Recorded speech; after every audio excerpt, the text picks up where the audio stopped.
스위스의 기독 사상가인 프란시스 셰퍼라는 사람이 있습니다. 그분이 21세기에 대해서 뭐라고 얘기하냐면은 이 앞으로 이 세계는 점점 더 진리가 없는 교육을 하게 되어지고 의미 없는 사랑을 하고 목적 없이 돈만 모으고 죄의식 없이 살인하고 절대적인 도덕적 가치를 거부하는 시대가 될 것이다. 이 셰퍼가 지금부터 60년 전에 이 이야기를 한 겁니다. 그리고 60년 이후에 오늘의 삶을 뒤돌아보면 이 중에 한마디도 틀린 것이 없이 그대로 되어져 가고 있다라고 생각이 듭니다. 이런 우리 교육이 무너져 버리지 않았습니까? 진리가 없는 교육, 사랑이 없는 교육, 그저 월급장의 신세로밖에 전락하고 말아버린 우리 교육 체계가 참으로 가슴 아픈 일이죠. 또 의미 없는 사랑을 합니다. 금방 너 아니면 못 살겠다고 했던 사람들, 또 우리가 사랑으로 해야 하는 선한 일들이 어떤 자기의 명예와 자기 이익을 위해서만 하면 포장만 그럴듯한 사랑을 덮고 있지 결국 아무 진정한 사랑은 찾아볼 수가 없는 세대. 사람들이 부자가 얼마나 많습니까? 오늘날에 부자가 엄청 많다는 것을 이번 추석 때도 다시 한번 경험하게 되어지죠. 나라는 힘들고 백성들은 물가가 너무 오른다고 발버둥 치는데 그렇게 해외여행으로 가는 사람은 그렇게 많아요. 그건 부자가 많다는 단적인 증거 아니겠습니까? 그런데 목적 없이 돈만 모으는 거예요. 이것을 나를 위해서만 여행 가고 나를 위해서만 즐기고 나를 위해서만 살아가는 건 목적 없는 돈입니다. 또한 죄의식 없이 살인을 해요. 이번 추석에도 어김없이 발생했던 사건들을 보십시오. 형제간에 칼부림이 나고 서로 미워하는 그런 추석이 되지 않기를 바랬지만은 이번 추석에도 여전히 그런 일들은 우리 가운데 발생했죠. 절대적인 도덕적 가치를 거부하는 시대. 여러분, 이 시대가 뭡니까? 우리가 예배 드린다고 하고 하나님의 말씀을 따라 산다고 하지만은 이 절대적인 도덕적 가치, 그것을 정말 따르고 있습니까? 요즘은 믿는 사람들에게도 아무 거부감 없이 하나님 말씀대로 살면 못 살아. 요즘 세대는 하나님 말씀대로 사는 것이 아니야. 적당히 교회에도 뺐다 들어갔다 왔다 갔다 하면서 적당히 해야지 내 마음이 평안해 하면서 살아가는 시대.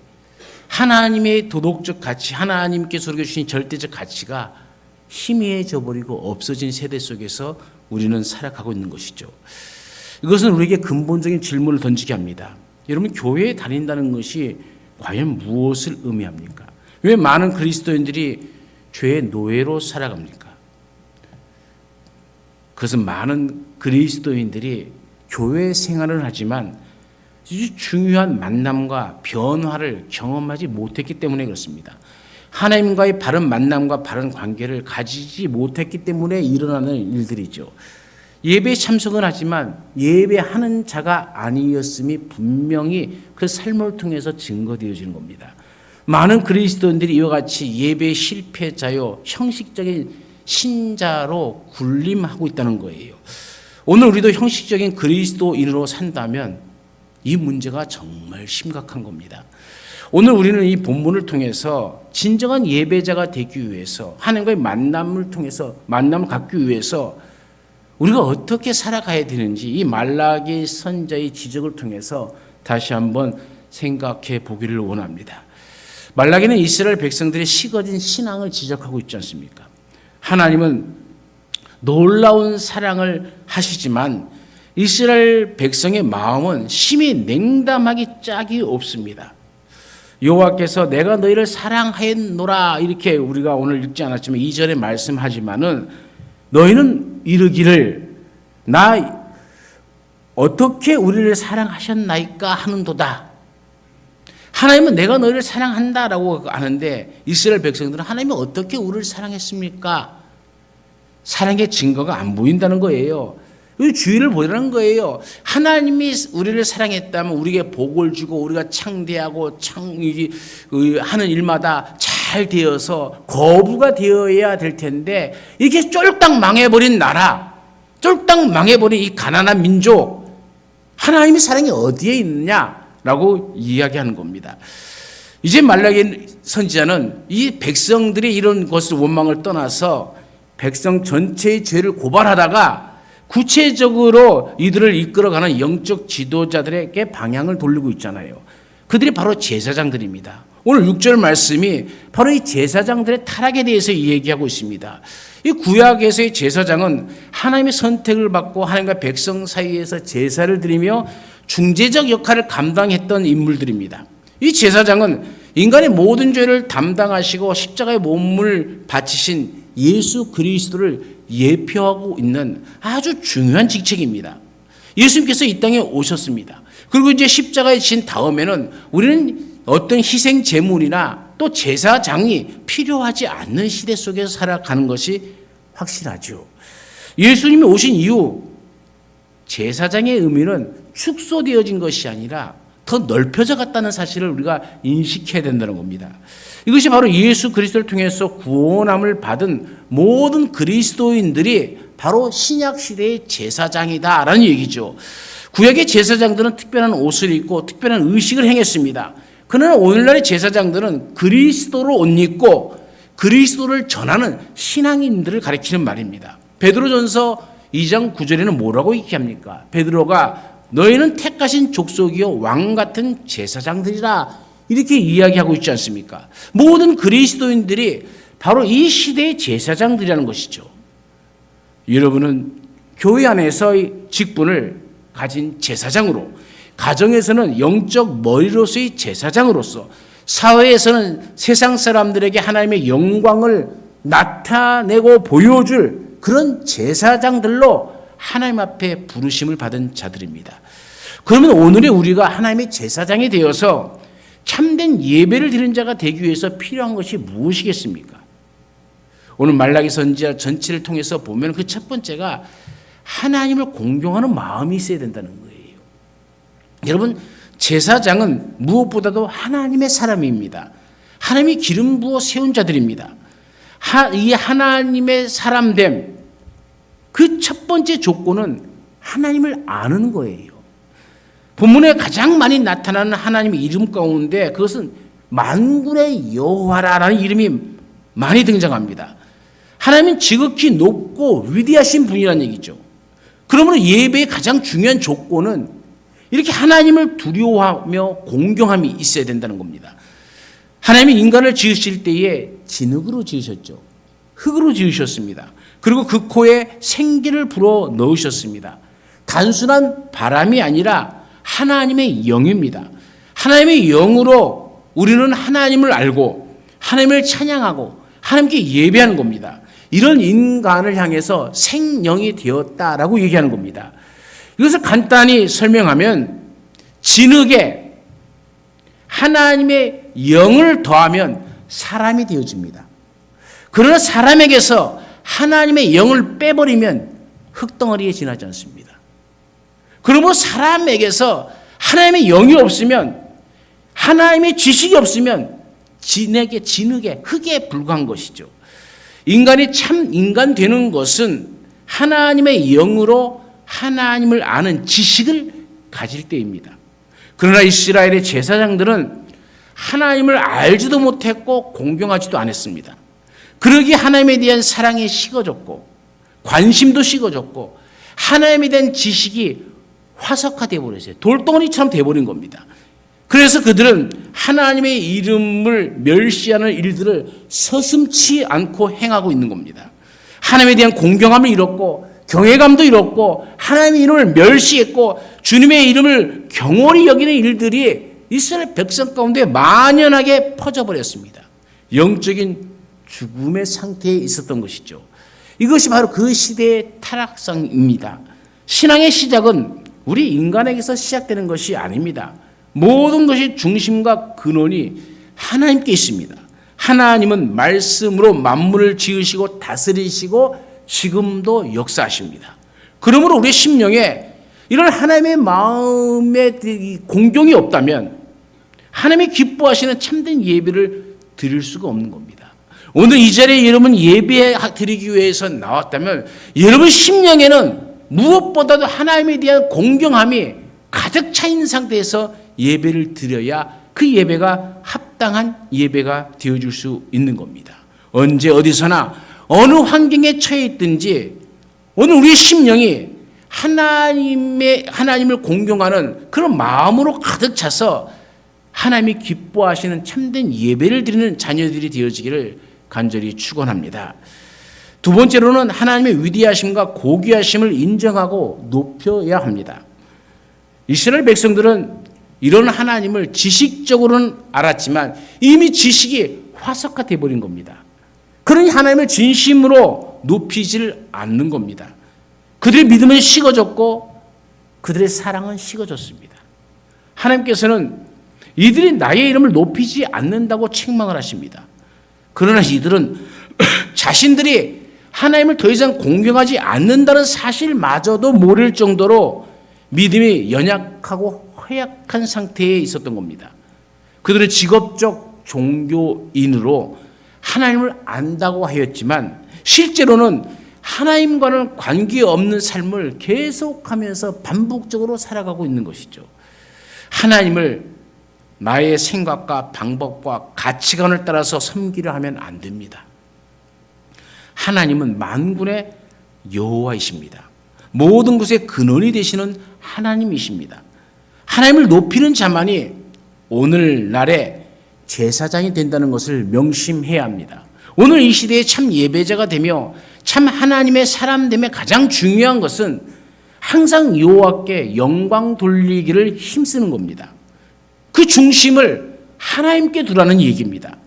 이것은 매우 쉽고도 어려운 겁니다. 하나님을 언제나 인정하고 높이기로 결단하여도 쉽게 넘어져 버리는 것이 우리의 모습입니다. 그러나 이것이 되어지지 않으면 인간은 언제나 자신을 높이는 자가 되고 결국 교만은 패망의 선봉처럼 망하게 되어지는 겁니다.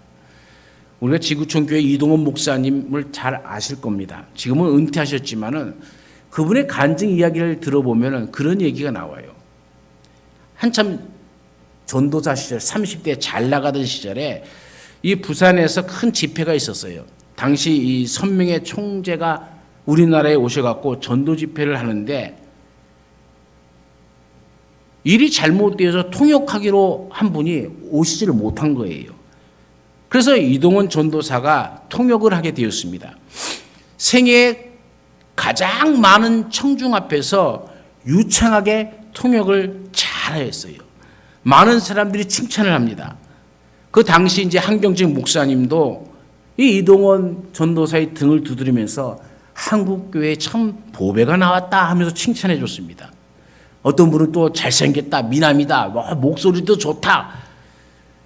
그런 칭찬을 많이 들었습니다.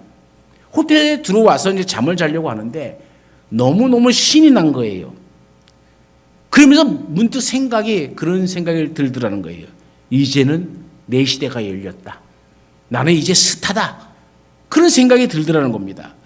그리고 그 이튿날은 더 멋지게 통역을 해야지 하고 잔뜩 기대하며 기도하며 준비를 했는데 시작한 지 5분도 안 돼서 목이 잠기고 캑캑하면서 통역을 제대로 하지도 못하고 소리도 제대로 내지 못했습니다. 속상해갖고 숙소로 들어왔는데 밤중에 잠을 자려고 눈을 감았는데 조용히 소리가 귀에 들리는 것처럼 들리더래요. 그 목소리가 네 거냐? 라는 묻더라는 거예요. 통역의 능력이 내 것이더냐? 왜 내가 영광을 받으려고 하느냐? 하는 주님의 음성이 들리더라는 겁니다. 소스레치게 놀라서 무릎을 꿇고 회개했답니다. 눈물로 모든 자존심과 야망을 다 내려놓았습니다. 그리고 새벽에 시편을 읽게 되어졌는데 눈에 딱 들어오는 구절이 시편 115편 1절이었대요. 여호와여 영광을 우리에게 돌리지 마옵소서. 우리에게 돌리지 마옵소서. 오직 주의 인자심과 진실하심을 인하여 주의 이름에 돌리소서. 그 이후 평생 주님의 영광만을 위하여 살겠다는 다짐을 하게 되었고 자신이 높아지려는 그런 생각이 언제가 또 찾아오거나 들게 되어지면 그때 그 사건의 일을 생각하면서 회개했다고 합니다. 여러분, 하나님의 사람, 제사장이 되는 가장 중요한 비결은 여호와만을 높이는 겁니다. 성경에 나타난 하나님의 사람들은 철저하게 자기를 내려놓고 하나님의 영광을 위하여 산 사람들입니다. 이 세상도 그 정욕도 다 지나가지만 오직 여호와의 뜻을 행하는 이는 영원히 거하는 것입니다. 오늘 우리는 무엇을 붙들고 사는지 다시 뒤돌아 봐야 합니다. 오직 하나님을 높이고자 할 때 하나님이 여러분을 높여주시는 은혜가 머물기를 간절히 축원합니다. 세 번째로는 하나님과의 만남을 소중히 여겨야 됩니다. 하나님의 제사장들이 하나님을 공경하지 않는다고 하자 제사장들이 항변을 하죠. 우리가 당신에게 제사를 드리지 않았습니까? 라고 항변을 합니다. 우리는 언제나 제사를 드렸고 제물을 드리지 않았습니까? 실제로 그들은 제사를 빼먹는 일이 없었습니다. 그러나 하나님께서는 그들의 성의 없는 제사를 드렸다고 책망하십니다. 백성들이 제물을 가져올 때에 성의 없는 제물을 가져오는 경우에 제사장들은 이것을 거부해야 합니다.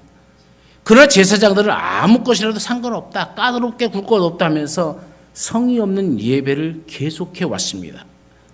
이들에게 하나님은 너희들이 눈먼 짐승, 병든 동물, 저는 동물들을 너희 총독에게 바친다면 그것을 너희 총독이 받겠느냐 하고 물으십니다. 하나님께 예배드리는 시간에 우리들의 마음이 어떤 상태인지는 우리가 잘 생각해 봐야 됩니다.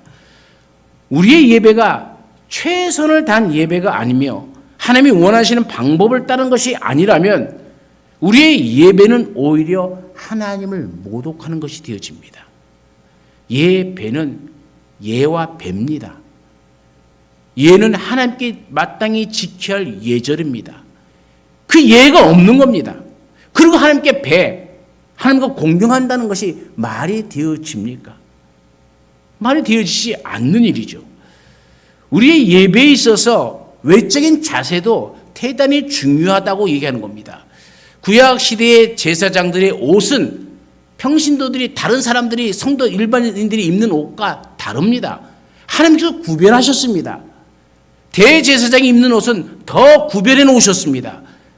왜 편하게 하나님 앞에 나와서 편하게 드리면 다 편하고 좋을 텐데 왜 그 더운 나라에서 속옷부터 시작해 모든 것을 겉입고 또 입고 또 입고 하면서 왜 옷을 입으라고 하십니까? 왜 거룩한 옷을 지어서 그것을 입으라고 명령하시겠습니까? 그것이 하나님 앞에 나오는 예이기 때문에 그렇습니다. 이 예가 없이 배를 드리는 것은 안 되고요. 또 예를 갖추었다고도 하나님께 배가 없으면 안 되는 것입니다. 합쳐져서 예배가 되어지는 것입니다. 제가 여러분에게 묻습니다. 여러분이 하나님께 예배드리는 자세는 가장 격식을 갖추고 정중한 것입니까? 이스라엘의 제사는 정성이 없었습니다. 예가 없었습니다. 하나님이 이런 제사를 계속하는 예루살렘의 성전의 문이 누가 좀 나와서 다 닫아버렸으면 좋겠다라고 얘기하십니다. 진심으로 전심으로 드리는 예배가 아니라면 받지 않겠다는 겁니다. 이런 결과가 되어진 가장 중요한 이유가 뭡니까? 하나님이 어떤 분이신지를 그들은 잊어먹었기 때문입니다. 하나님의 크고 위대하심을 그들은 망각해버린 겁니다. 만군의 하나님 하나님이 여호와가 되신다는 사실을 그들은 잊어버린 겁니다.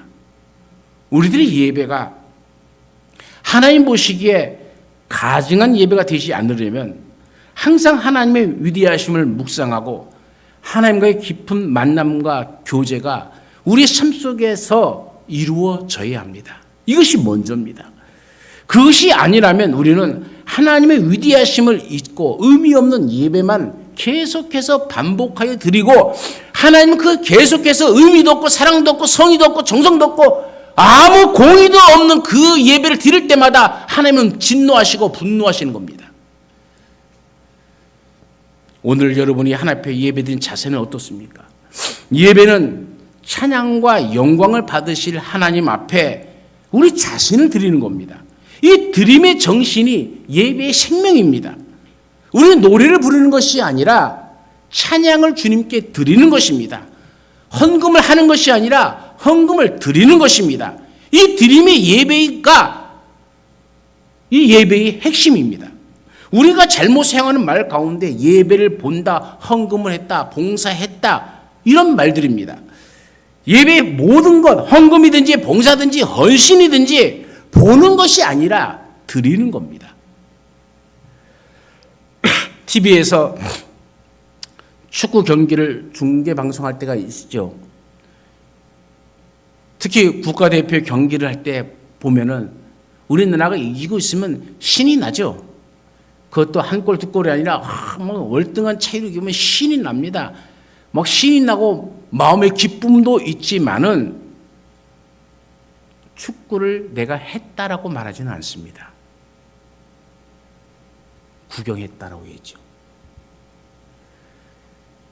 이런 예배가 이런 구경하는 관중이 되어서는 안 됩니다. 예배 본다라는 말은 관중입니다. 우리 예배가 신령과 진정으로 하나님께 드리기를 바랍니다. 하나님은 우리가 진정으로 예배할 때에 우리 가운데 찾아오시고 우리가 동행하시고 우리 하는 모든 일들에 함께해 주셔서 그 모든 일들 가운데 승리를 주실 줄로 믿습니다. 마지막 네 번째로는 내 자신을 정결하게 하는 겁니다. 바른 제사를 드리기 위해서는 두 가지가 선행되어져야 되죠. 첫 번째는 우선 제물이 깨끗해야 됩니다. 두 번째는 제물은 죽는다는 것입니다. 여러분, 산 것을 죽여서 드리는 것이 제사죠. 죽은 것을 드리는 것은 제사가 아닙니다. 무슨 말이겠습니까? 바로 생명을 드린다는 것입니다. 하나님 앞에 제물이 된다는 것은 스스로 몸을 바쳐 죽는다는 겁니다. 자기 스스로를 하나님 앞에 바치는 생활로 살아가는 것. 나는 항상 제물로 하나님 앞에 바쳐지는 그런 존재로, 그런 의미로 우리의 삶을 살아가는 것. 이것이 예배의 시작입니다. 그래서 예배의 시작은 주일날 아침에 시작되는 것이 아니라 우리의 일상 가운데서 이미 시작되어져 가고 있는 것이죠. 본문에는 제물에 대한 지적이 계속 나오고 있지 않습니까? 이 제물은 희생 제물이 되어서 우리를 위해서 십자가를 달리신 예수 그리스도를 상징합니다. 오늘의 예배에는 더 이상 피 흘리는 제물이 없습니다. 그러나 오늘 우리는 우리 자신을 하나님께 제물로 드리는 것입니다. 이것이 예배입니다. 로마서 12장 1절에는 뭐라고 얘기합니까? 하나님이 기뻐하시는 산 제물로 너희 몸을 드리라. 하나님께 항상 예배하는 자의 가장 중요한 관심은 자신을 향한 것이어야 돼요. 내가 하나님 보시기에 정직하고 성결하고 온전한 삶을 통하여 하나님을 예배할 수 있어야 하는 겁니다. 하나님께 최선을 드린다는 말은 우리 자신을 최선을 다해서 지켜가며 드린다는 의미입니다. 우리의 생각과 우리의 삶이 언제나 하나님 보시기에 아름답고 온전한 것이어야 됩니다. 우리들은 정작 하나님 앞에서 살아야 할 삶을 살지 못할 때가 참 많습니다. 교회 모든 일에 열심히 하여 훌륭한 성도라 불릴 수 있겠습니다만은 가정에서 나쁜 남편, 아내라면 결코 훌륭한 성도가 될 수가 없습니다. 훌륭한 성도로 판별하는 기준이 예전과는 달라야 됩니다. 교회 모임에 참여하고 왕성하게 활동하는 것만이 아니라 우리의 삶의 구석구석에서 하나님이 뜻과 일치되는 사람이 되고 하나님과 사람에게 인정을 받아야 됩니다. 우리는 교리적인 것에만 치중한 나머지 진정한 삶의 변화를 가져오는 것에 대해서는 게을러졌습니다.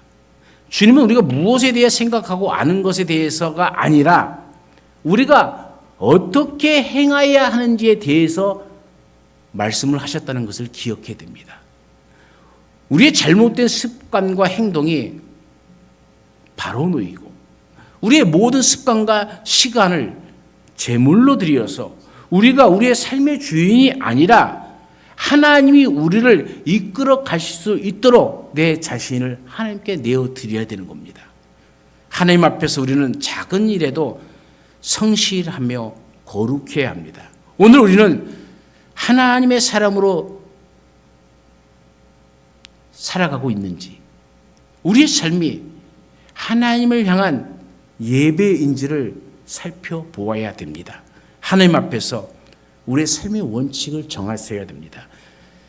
하나님 앞에 가장 고귀한 것을 드리고 거룩한 삶을 드리고 헌신하는 아름다운 삶을 살기로 결심한 오늘 우리의 모습이 되어져야 됩니다. 그리고 결단한 그것을 우리 삶 속에서 실천해 나가야 되는 것이죠. 예배는 성도들이 하나님이 우리의 주인이 되시며 영광을 홀로 받으실 분이심을 인정하며 경배하는 것입니다.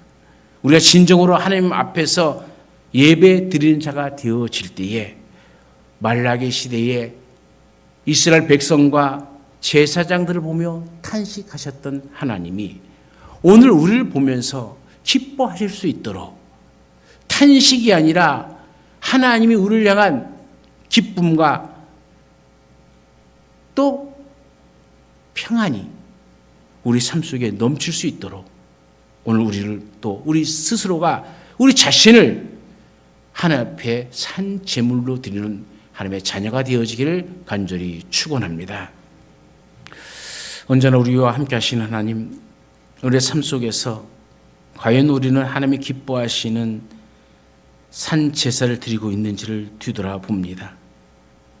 세상 속에 살아가면서도 쉽게 세상에 물들어버리고 세상의 가치관으로 하나님의 일을 하려고 하는 어리석음, 그것이 얼마나 하나님을 모욕시키는 것이고 하나님이 진노하시는 것을 알지 못하고 우리는 그저 하나님의 이름만 들먹이면, 교회 이름만 들먹이면 그것이 하나님께서 다 받으시는 줄 착각할 때가 있습니다.